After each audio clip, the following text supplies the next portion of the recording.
In the world of modern air combat, every weapon platform makes trade-offs to survive. The F-35 fighter trades fuel and payload for stealth. The B-1B bomber trades wing geometry to optimize intercontinental range. Every aircraft uses one form of energy to buy another: speed, altitude, or invisibility. But what about the AH-64 Apache Guardian attack helicopter? It trades everything. With a cruising speed of just 145 knots and a top speed of 164 knots, it is the slowest combat vehicle in the US military's arsenal. It doesn't fly high, its service ceiling is far lower than the 88,000-foot engagement zone of Iran's S-300PMU2 air defense system, and it is absolutely not stealthy. In fact, the Apache possesses something radar operators call the helicopter flash. This is a Doppler effect that cannot be masked. One half of the blade is advancing toward the radar, while the other half is retreating. No terrain feature, no ground vehicle produces this signature. Even the most advanced ground clutter filters cannot erase it. Add to that, two turboshaft engines producing roughly 4,000 shaft horsepower pump massive amounts of hot exhaust into the sky, turning it into prime bait for infrared-guided man-pads. So why can this slow, loud, and easily detectable machine survive and even become a nightmare in the airspace of a nation with a dense, multi-layered air defense network like Iran? The answer lies in its revolutionary structural design. What makes the Apache so terrifying once the threats are eliminated is its eye-in-the-sky structure, the AN/APG-78 longbow radar.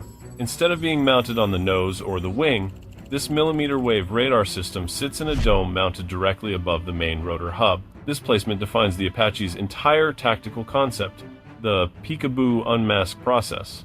The helicopter can hover, hiding completely behind a hill, a tree line, or a building. It only needs to slightly increase its altitude, allowing just the radar dome to peak above the obstacle. In a mere 6 seconds of exposure, the longbow radar scans and classifies up to 256 targets simultaneously, prioritizes the top 16 most dangerous threats, transmits targeting data to friendly units, and the helicopter instantly drops back down, sinking into the cover of the terrain before the enemy even realizes they are being watched. This structure pairs perfectly with the AGM-114L Longbow Hellfire missile. In previous generations, laser-guided missiles required the helicopter to expose itself, keeping a laser pointed at the target continuously for 15 to 20 seconds.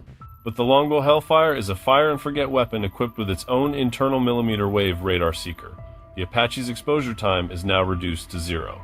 The helicopter launches the missile over the ridgeline and immediately ducks back into cover. The missile will automatically track down its locked target. Simultaneously, the Apache's cockpit structure is a masterpiece of kinetic energy absorption.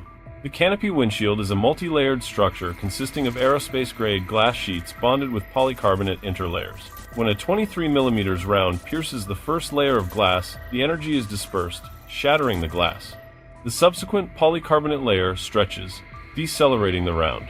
The third glass layer shatters to absorb even more energy. By the time it reaches the final inner layer, the projectile has completely lost enough velocity to stop, protecting the crew inside. However, great weapons cannot save bad doctrine. In 2003, during the Battle of Karbala in Iraq, the US military employed a flawed doctrine. They sent 31 Apaches deep into enemy territory without support, believing they could operate independently. The result was a disaster. One was shot down, and the remaining 30 were heavily damaged by basic anti-aircraft fire and small arms. Karbala proved that the Apache cannot survive if enveloped by a dense, pre-alerted wall of fire. From that lesson, a doctrinal revolution was born. The helicopter is no longer a standalone strike weapon meant to penetrate enemy air defenses independently. Enter a hypothetical scenario in March 2026. At the Strait of Hormuz. Escalating tensions forced the U.S. military to intervene against the multi-billion-dollar integrated air defense system, IADS, that Iran has painstakingly built, including systems like the Bavar-373, Khordad, On-5, and Strizent.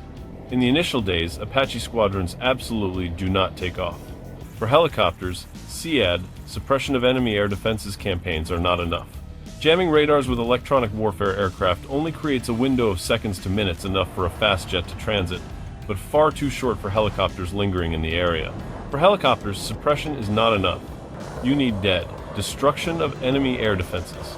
The enemy's SAM systems must be turned into scrap metal. when stealth fighters like the F-35 and B-21, alongside Tomahawk cruise missiles, finish dismantling the mobile launchers and blinding Iran's central radar network, the equation changes. Night falls over the Persian Gulf, and from expeditionary sea bases like the USS Louis B. Puller, squadrons of AH-64 Guardians begin their sorties. The battle space is now clear of long-range radars, but it is still littered with low-altitude threats. Armed fast boats of the Islamic Revolutionary Guard Corps, anti-aircraft artillery hiding in coastal areas, and infantry carrying man-pads. But the advantage in the dark belongs to the Apache absolutely. The Arrowhead sensor suite provides the co-pilot with a FLIR, forward-looking infrared, and a CCD camera, while the pilot gets a separate FLIR slaved directly to their helmet. Wherever the pilot looks, the 30mm chain gun follows. Cutting through the pitch black, the Apache can see the heat radiating from the engines of fast boats hiding behind cliffs, far clearer than anything on the ground can see them. Based on the new doctrine, Apache squadrons are tightly networked as one element of a synchronized system. When a ZU-232 anti-aircraft ambush site is detected by the longbow radar from 16 kilometers away, the Apache pilots don't even need to fire a missile. They simply transmit the targeting data to the joint network. Seconds later, artillery shells from an offshore Navy destroyer tear through the night, completely wiping out the ambush position before the helicopter even flies close. The survival equation has been de-risked to the absolute maximum. In biology, scientists use a term called the indicator species. The survival and thriving of a highly sensitive organism in an area is ironclad proof that the ecosystem is perfectly clean.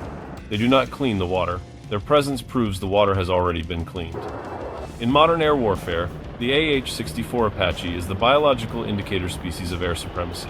The helicopter itself did not break Iran's air defense network, but when you see Apaches operating seamlessly, flying freely along the Strait of Hormuz, hunting instead of hiding, it proves a devastating truth to the enemy.